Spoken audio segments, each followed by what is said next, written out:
Hey guys, welcome to Aaron's Tech and Reviews. Thank you for joining me. Today on the show, we've got a review of the Oculus Quest 2. So before we get into some of the gameplay and some of the in-headset footage, let's talk about what comes in the box. The first thing out is the touch controllers. The touch controllers seem to be made of high quality plastic. They are driven by one AA battery each. They not only have physical buttons, but they also have a touch control to them, which allows you to do certain hand gestures in games. We have the glasses spacer.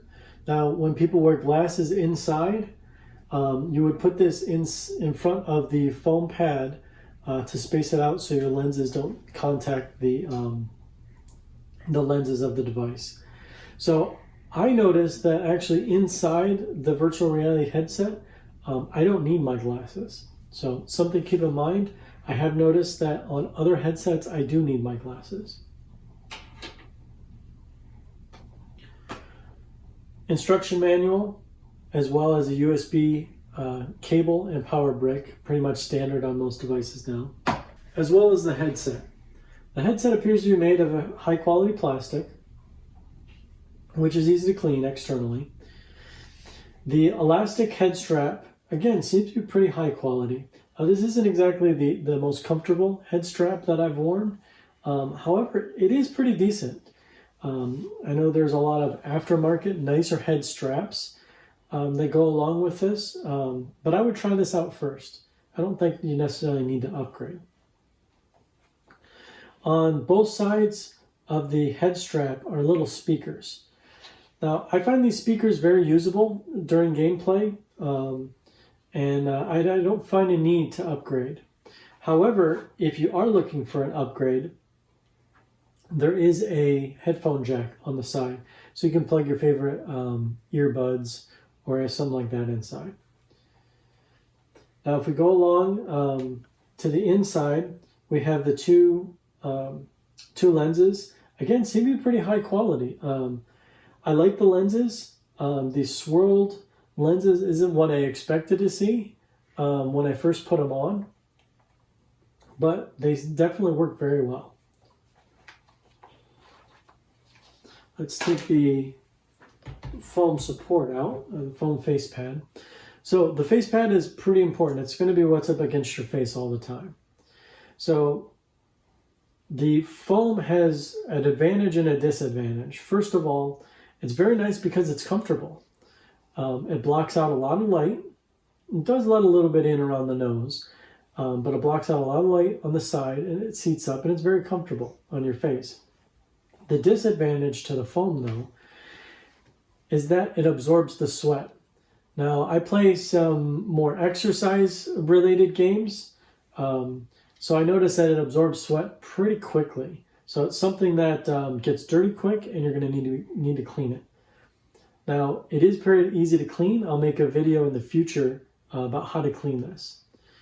The other option, if you don't like the foam, is to go ahead and swap it out with a silicone faceplate. A lot of places have them online. They're very affordable. Now we're here in our virtual reality home.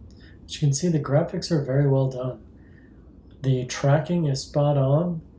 There's no tearing, no artifacts.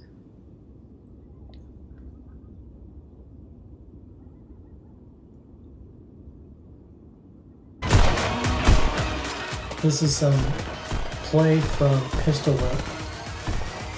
A surprisingly active game with all the dodging and the moving around. Final wave. Here's some gameplay from another one of my favorite games. This is Racket NX. Nice move. Kind of a hybrid version of racquetball.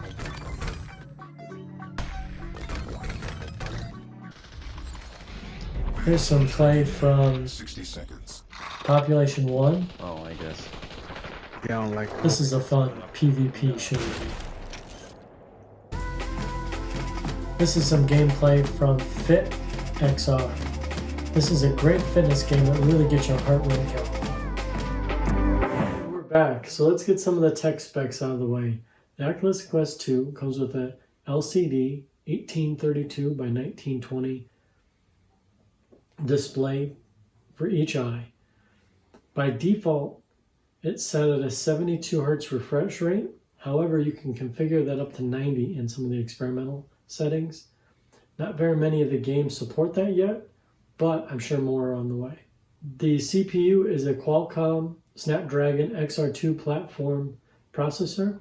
It does also have 3 IPD adjustments. Now, the battery life is quite good for myself, being more of a casual gamer. I'm going to estimate that it's around 2 hours. I usually play 45 minutes to an hour, and I've rarely gotten it below 50% battery. Now, the system is completely wireless, which is very nice and one of the highlights of it. However, if you do want to play PC VR games, you can use the Oculus Link cable, or the charging cable that goes into it, and plug it into your PC so you can play Steam VR and some of the other PC VR titles. I don't know that it's really necessary though. I actually like the game catalog that it has with it.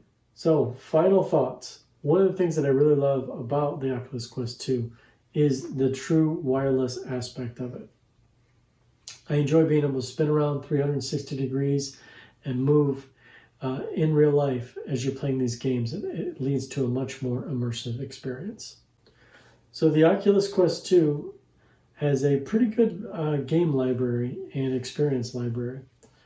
I do enjoy some of the shorter games. It's maybe a little bit shorter than some of the PlayStation games, for example, or the Steam games, but they're very fun and they're very easy for a casual gamer to pick up, play, have some fun, and set down and move on. At $299, the 64 gigabyte version is quite a good deal. Now, there is also a 256 gigabyte version.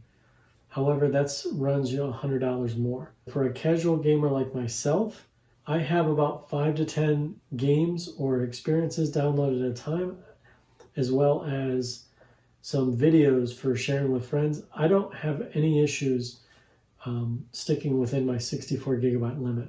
However, if you are a serious hardcore gamer and you want to install a lot of games, have a lot of videos with friends, and you don't want to offload and reload all the time, I would suggest bumping up to the 256 gigabyte version. Thank you for sticking around to this point in the video. If you haven't already, please subscribe and don't forget to smash that like button. We'll see you next time.